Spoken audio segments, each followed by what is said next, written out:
My name is Wael Al-Mazidi. I am the founder of Faith Consortium. We're based in Boston, USA. I'd like to thank Sultan Al-Jaber and Masdar for providing us with this opportunity to share with you our plans for a distributed waste-to-energy platform in Egypt. This idea is a brainchild of Hani Bishr, who will speak to you about this very shortly. A year ago, exactly this time, a group from Harvard, about 30 students, the Kennedy School of Government, visited the United Arab Emirates. They actually visit every year.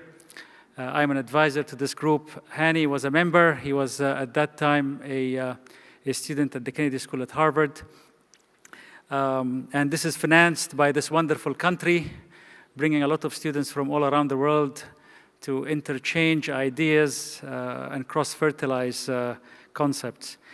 Hani, at that time, Taqa was developing a waste-to-energy project here in Abu Dhabi, which no longer is on the cards, unfortunately, but it was going to be the largest waste-to-energy plant in the world. And Hani got very excited and they said, why don't we do something similar in Egypt? And of course, Hani has a lot of background because he was also a senior advisor to the governor of Cairo, and he'll talk to you about that. He's also currently a senior advisor to the Minister of Economy in Saudi Arabia and Riyadh, and the poor guy is shuttling between Cairo and Riyadh every week. Based on Hani's idea, we have decided to put a consortium together that Hani is going to be leading, and it comprises one of the leading German engineering consulting firms, and we will have Andreas Weiss talk about the role that they have in the consortium. We also teamed up with an engineering consulting firm in Egypt called Shimonics Egypt that has a long track record in waste to energy. And I will leave it at that, and I'll hand over to Hani. Thank you very much. Perhaps just a small, I think you were I was privy to some of the discussions in the earlier forum. I heard a couple of buzzwords: utility scale, economy of scale. This is finished now in the new electricity paradigm. The new electricity paradigm now is all about distributed generation resources. Small resources that are aggregated and together can provide a dispatchable capacity that could be provided to the utility. So any small players now can play and can have the same type of leverage like the big players. So the world, the electricity paradigm is moving from utility scale generation into distributed energy resources. And there is a huge amount of opportunities for densely populated countries like Egypt to take advantage of this. So I will leave you with that. Hani, please.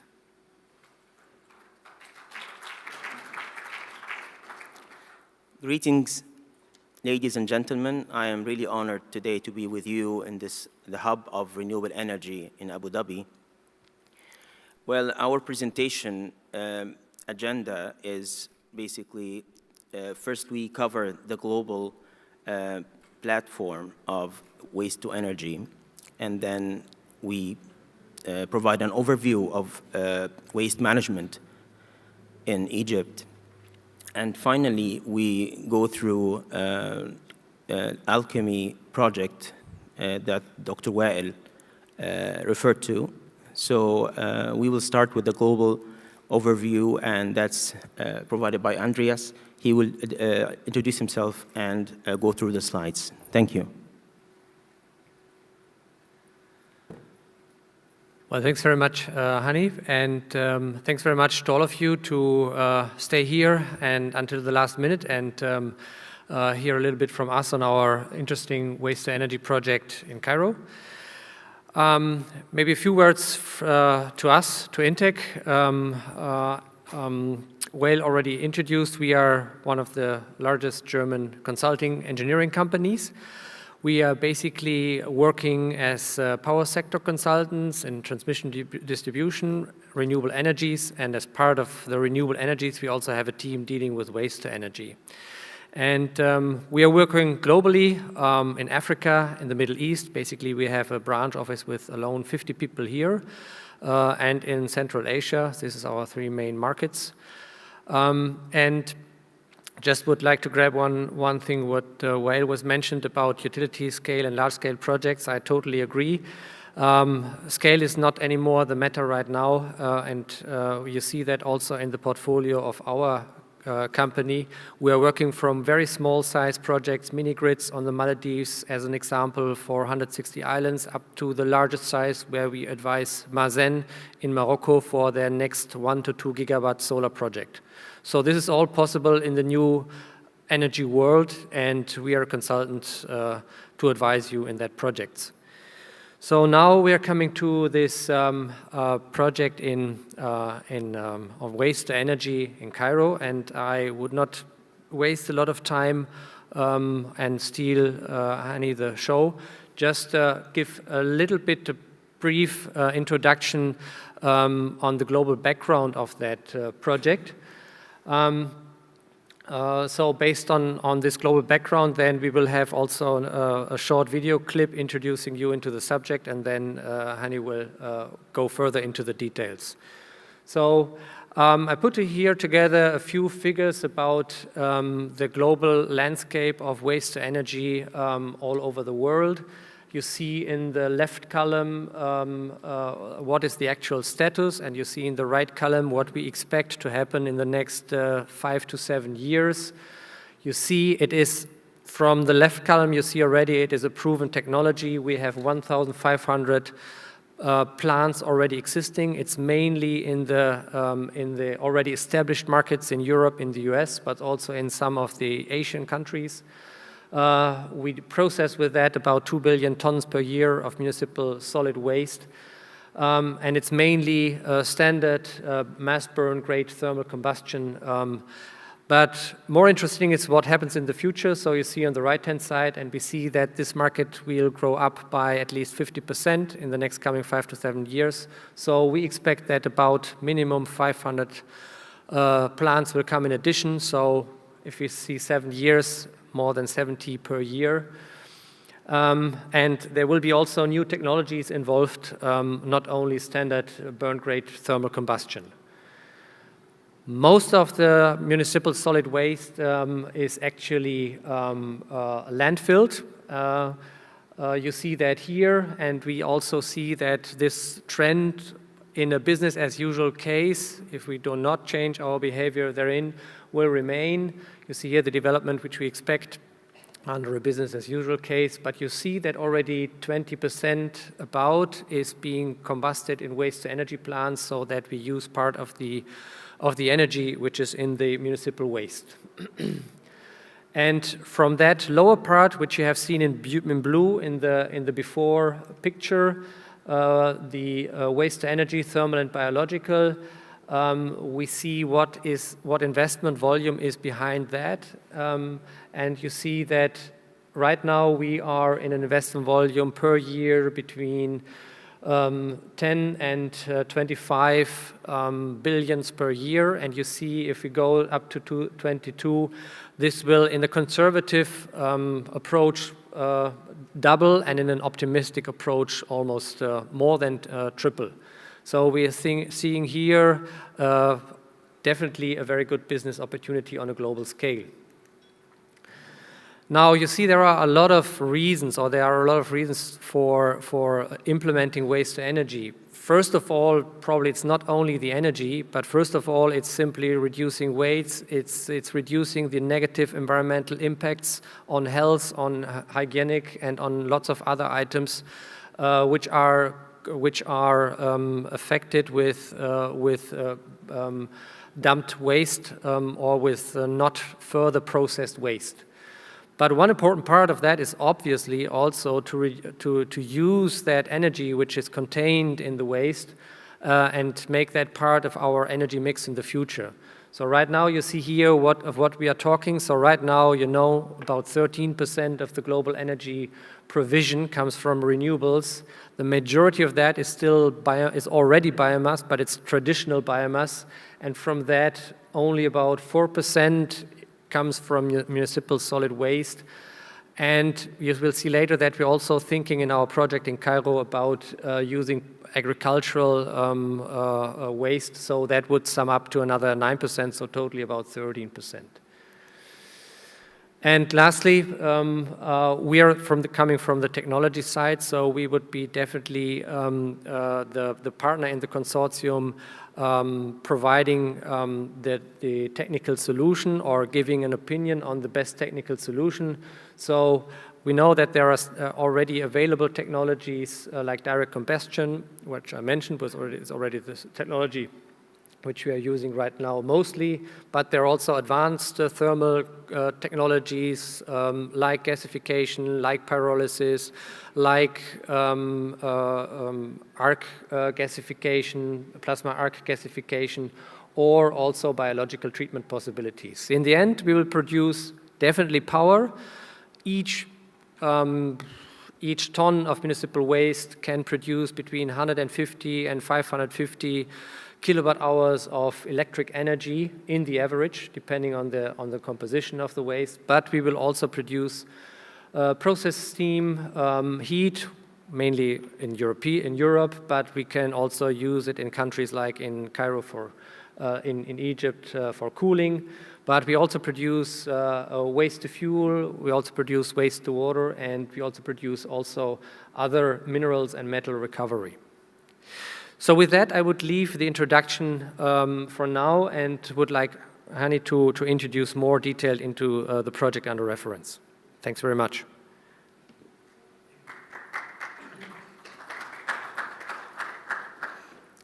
Hi again. Before I start going through the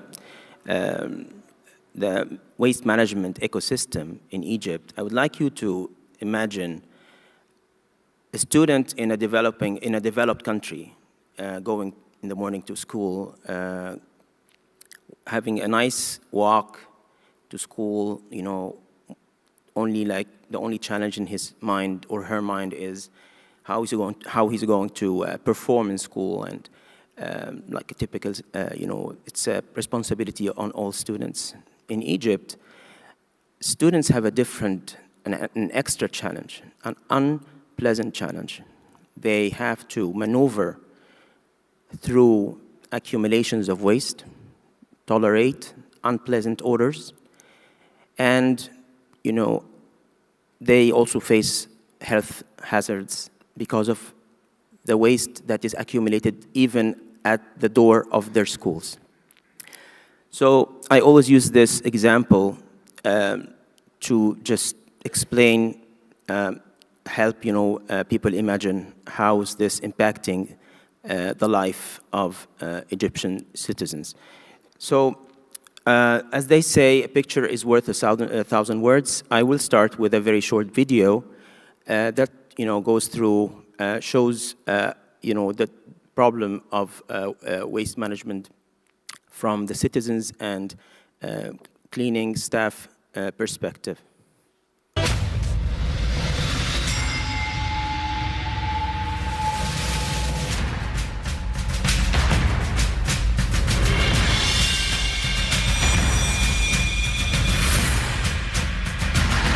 تلال من القمامة منتشرة في شوارع مصر، أكياس بلاستيكية ومعادن وورق مفروش على الطرقات. ناس متعودة إنها ترمي في الشارع ومتعودة إن العمال هتيجي تاني يوم الصبح هتعبي في الصندوق وتشيل. وإحنا اللي بنكنس وإحنا اللي بنشيل والله يعني. الحكومة ما بتتبعش المنظومة صح. الفرد بيرمي كيس الزبالة أو ما تجمع له من قمامة في أي مكان يحلى له.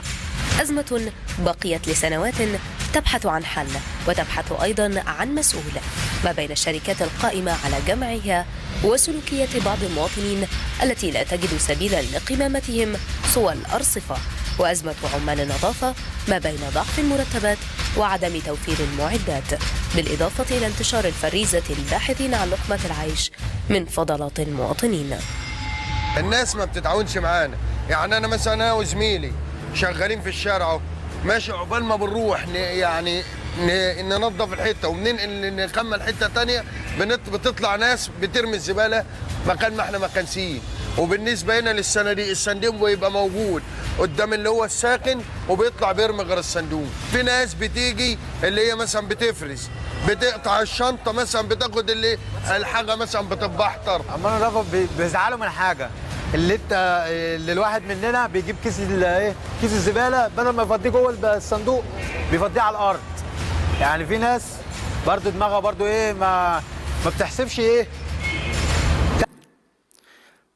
So, for those of you who don't know Arabic, to speak Arabic, I just summarize the issues here. So, the citizens blame the cleaning staff that they are not doing their job. The cleaning workers say that it's too much waste for them to handle. They're not getting paid. They're not motivated. The part I like most is this scavenger, who is giving an example of the ethics of scavenging, and they say we should scavenge inside the bin, the waste bin, and not outside. So at least he has some code in his work. Now we have some statistics.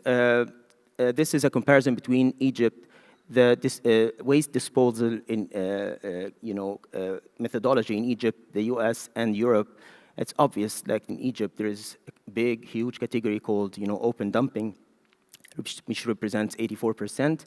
Only 11% gets recycled, and 5% gets through sanitary landfilling. In the U.S., there is a category for a huge, almost like little bit more than 50% for landfilling. Recycling and composting is 33%, and the rest is waste to energy. So it's obvious that this sector is has some share and probably growing there. In Europe, the waste to energy sector is a bit higher. Sorry about the numbers. I don't know why they're not appearing correctly. So I think this is about 26% and about 43% recycling, and the rest 33% for landfilling. Now, Egypt produces about 46,000 tons of solid waste, of municipal solid waste every day. Cairo has a share of 43% of that. Even though we're speaking about that amount of waste produced, but half of the citizens in urban areas don't even have access to solid waste management services. Collection, services. And the major method, as I mentioned before, is open dumping. And there's, of course, major health and sanitary issues resulting from that. This is the value chain of waste to energy. In this presentation, we focus on the last two steps, which are waste disposal and energy recovery. We also touch on the collection, transport, and separation, the separation process, but maybe in a little detail. This is an example of the value chain in the South Cairo zone. So waste is collected from households, from bins in the streets. It is transported to either recycling station, like the 15th of May recycling station, or it goes to landfills, like the 15th of May landfill.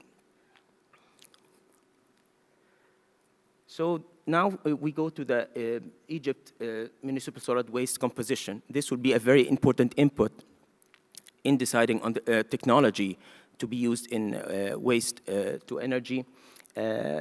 Say 55% is organic waste, or biodegradable organics, and the preferred treatment channel is bioconversion.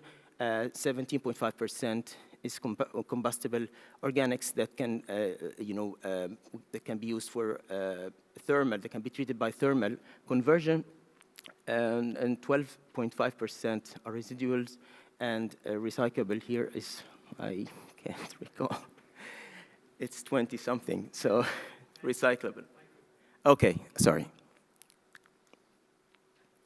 This slide shows the challenge, land availability challenge. So in Cairo, there's shortage of land for transfer stations and landfills. this also is demonstrated in the Delta region. And in some cities like Mahalla, they have to transfer waste for over 80 kilometers. Okay. For transport. So as a solution, a preliminary solution for that issue, the government allocated 714 acres at the Cairo-Belbais Road, about 60 kilometers from Cairo, for a complex for waste management, landfilling, and recycling. This slide shows the future forecast, the forecast for waste in Egypt in four tiers of population. So we have above 1 million population examples like Cairo and Alexandria.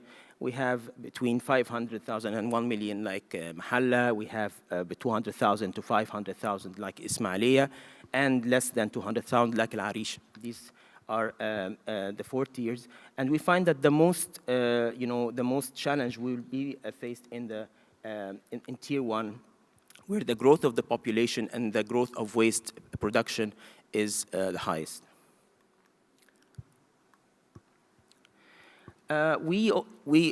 This is the regulatory framework, and this is very important to see how is the government, what is the government appetite for renewable energy. And we see that there is a cabinet decision to provide incentives for projects focusing on renewable energy.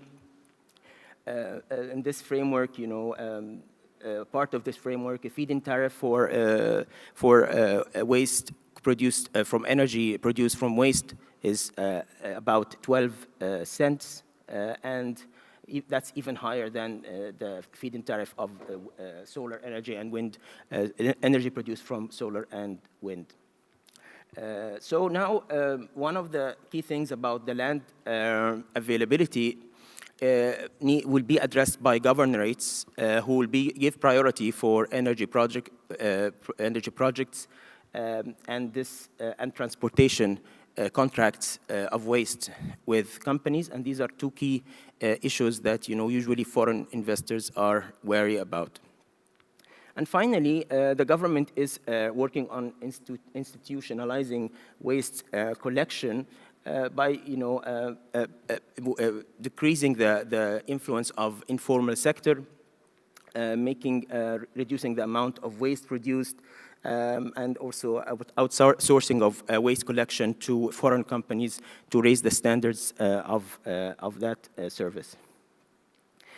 The institutional environment is composed of 3 levels. The upper 2 boxes are the strategic planning part. They are conducted by the Ministry of Environment, which sets the overall strategic direction of waste, and the Ministry of Local Development, under which the governorates fall, and this kind of sets the strategy at the governorate level.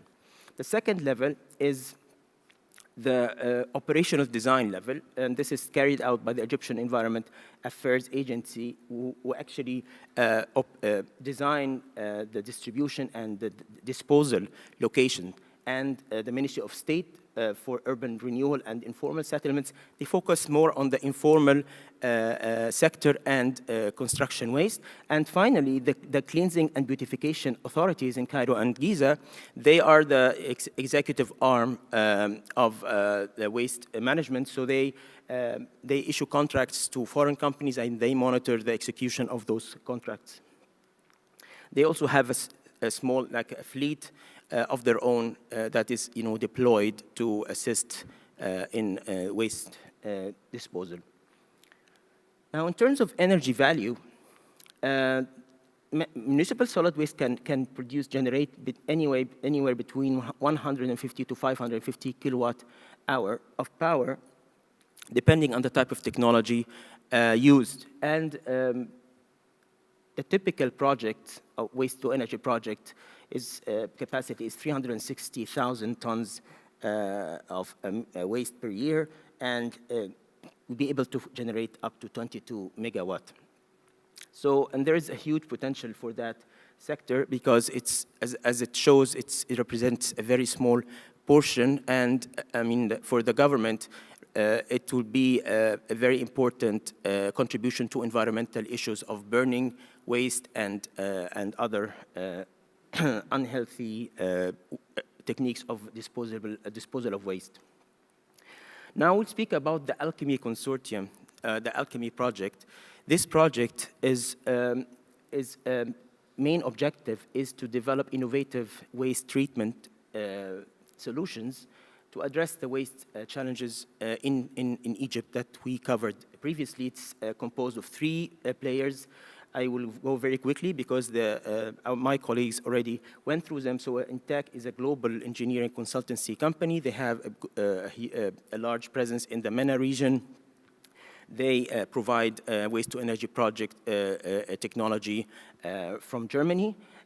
Our local consultant is Chemonix Egypt, so they are the local consultant. They are very specialized in waste-to-energy, and they were hired by the IFC to develop a pre-feasibility on waste-to-energy in Egypt in 2013. And finally, Fate is the project developer, and they have experience in technology commercialization in the energy sector, and they have a record of managing 6 gigawatts of generation capacity in East Asia.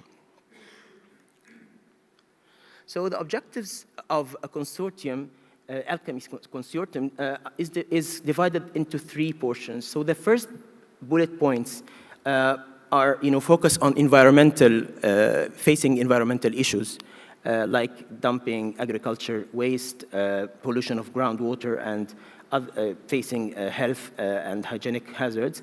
And the 5th one is generating electricity from a renewable source, and finally supporting the government with waste management policy. The project profile, it is a portfolio of greenfield waste-to-energy plants. It's a modular approach to develop a number of facilities distributed and being constructed based on the waste accumulation. The total estimated capacity, the aggregate capacity of all the units is between 350 to 500,000 tons per year, and the total estimated cost is $300 to $450 million. Electricity generated capacity is 275 to 325 gigawatt hour, and the feedstock will be municipal solid waste and agriculture waste. Our status right now, we conducted a study on waste composition in Egypt. We also studied the regulatory framework to see what's the government appetite for that kind of investment, and we also developed, we have a technology partner in the project to cover that area in the analysis. Now, going forward, I don't know what boxes like jump here and there, so I'm sorry about that. So the first step for us is to conduct a feasibility study that covers all the technical aspects, like composition of waste, the kind of technologies to be used, what's the alternative feedstock that can be integrated with municipal solid waste, and the different modalities, centralized versus decentralized model. Now, in terms of actually executing the project, we will partner with a local industrial group who will act as co-developers and deploy the biomass technology and deploy the innovative modalities that I spoke about. And most importantly, secure the supply of waste, which means that we might get involved in distribution, not only waste like energy generation, to ensure the flow of waste, feedstock. The structure of project, so we have a SPV composed of the different partners. On the right-hand side, we have the contractors for technology, EPC and O&M. On the left-hand side, this is the government stakeholders, municipalities, electricity companies, and the bottom we have commercial and non-commercial lenders. This is the timeline. The project starts in mid-2016 and ends in mid-2018. The first phases, are, the feasibility study and the different studies, technical studies, and then we move to the engineering design, and then we move to the permit and licensing phase and tendering, and finally we do the financial structuring, and the closing is the last step. So by that, I end the presentation, and I would like to thank you so much for your patience, and I would be happy to take any questions about the presentation. I have thank you. I have a microphone.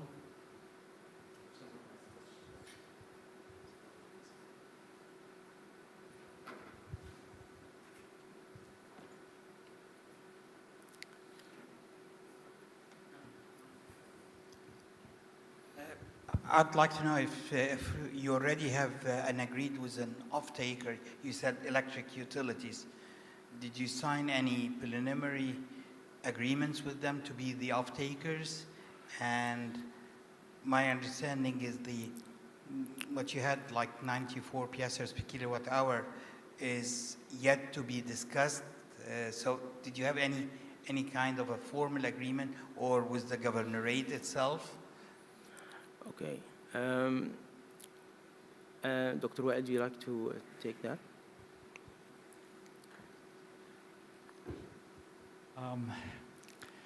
We are still in a feasibility stage. We have started preliminary discussions with different entities. This is going to be a distributed project, so we're not going to go about it the normal way. There might be a situation where the government will be issuing requests for proposals for something similar. But because of the distributed nature of this project, we might also be involved in the collection side of the waste. So it's more vertically integrated, looking at it from that perspective. So, but to answer to your question is preliminary discussions, nothing has been finalized yet. And we need to focus on the feasibility study, because the feasibility study will give us a better idea of what kind of technologies we're going to be using, what kind of business model and modality for the distributed approach. Can you tell us a little bit about your sort of, in the feasibility study, what is the cash flow? I mean, are you going to be paid for collecting the waste, or you're going to pay for it?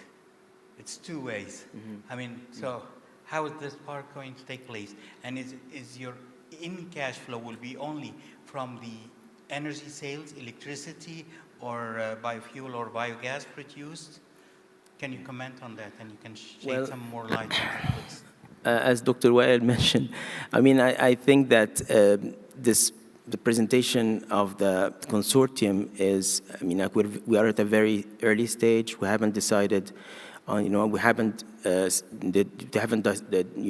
worked on the commercial feasibility or the technical feasibility and technology selection. And the reason, one of the objectives here of attending the event is to, discuss with potential investors how we can proceed with the feasibility study.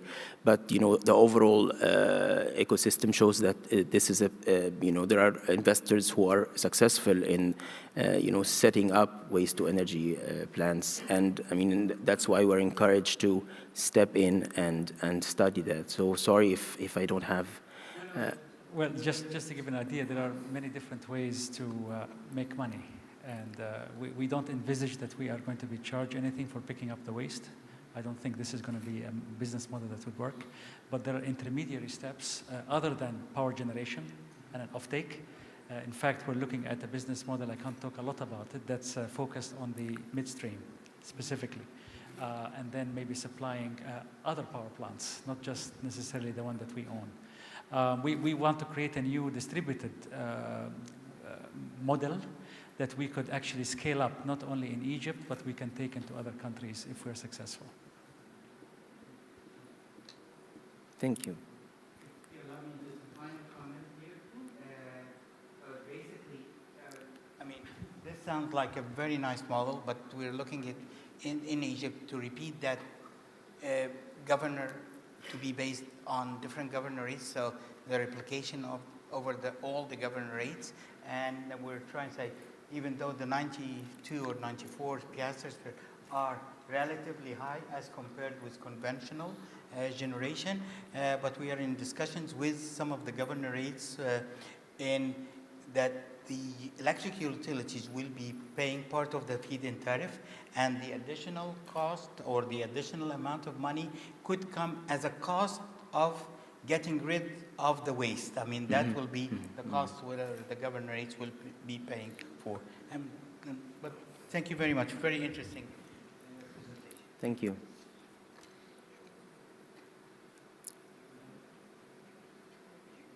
Any other questions? Oh, there's one here.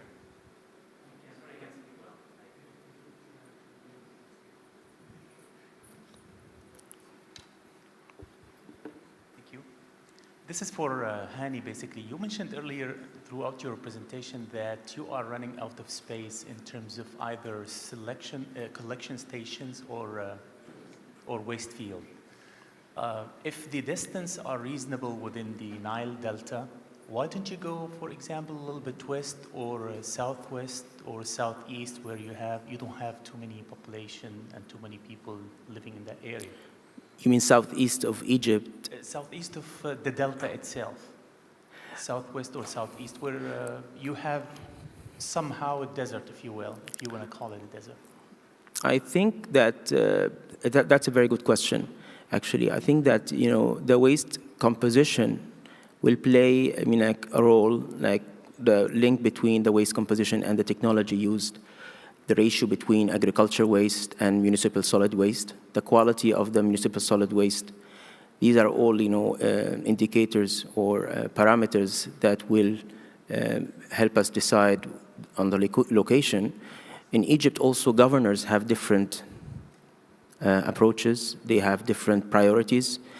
I mean, in the Cairo governor, for example, wanted, at the time I was advisor, he wanted Cairo to be a destination for tourism and commercial activities. And, you know, if you ask him about waste to energy or, you know, or any kind of power plants, it will be difficult. But if maybe after the governor after was more open for that. So the thing is, and then again, different governors have different approaches. So we have to kind of approach different governors and see how their, you know, again, how their preferences are, and then what's the composition of waste. So there is kind of an algorithm for selecting the location. Does this answer your question? Welcome. Yes, I'm Vincent Kittier from UN Habitat. I really enjoyed the presentation. Thank you. There are also other sources of waste generation, the airport, the tourism industry, and also with the big ships coming with tourists. And so looking at your presentation, you were more focusing on municipal waste. Are you also considering also these sources of potential waste? Sorry, I didn't get the first part. Which categories of waste are you referring to? I'm referring to the airports. You know, Cairo with Egypt Air, with millions of people passing through Cairo, through the airport of Cairo. So they generate a lot of waste from the airplane that are bringing organic waste. That is one source of waste. You also have the tourism waste from different hotels, different ships that carry people around the Nile. So I'm just asking, are you also considering these sources of waste for your project, in addition to the municipal waste that you are already looking at? Oh, thank you for the question. Say, you'll be surprised how different the type of waste is between a neighborhood and the other. Like in Marg, for example, it's mostly organic waste. And East Cairo, including, Madinat Nasr and Heliopolis and the airport, they have more, I would say, combustible and recyclable components. So again, it depends on what kind of technology, like what kind of composition of waste are we going to work with. And I think that, I think that's a good idea. I mean, maybe this would be one of the, sources that we need to consider. Thank you so much for. I'm sorry. If you have any questions, we'll stick around to discuss them. And thank you so much for coming today. And I'm really happy and the team to be with you today.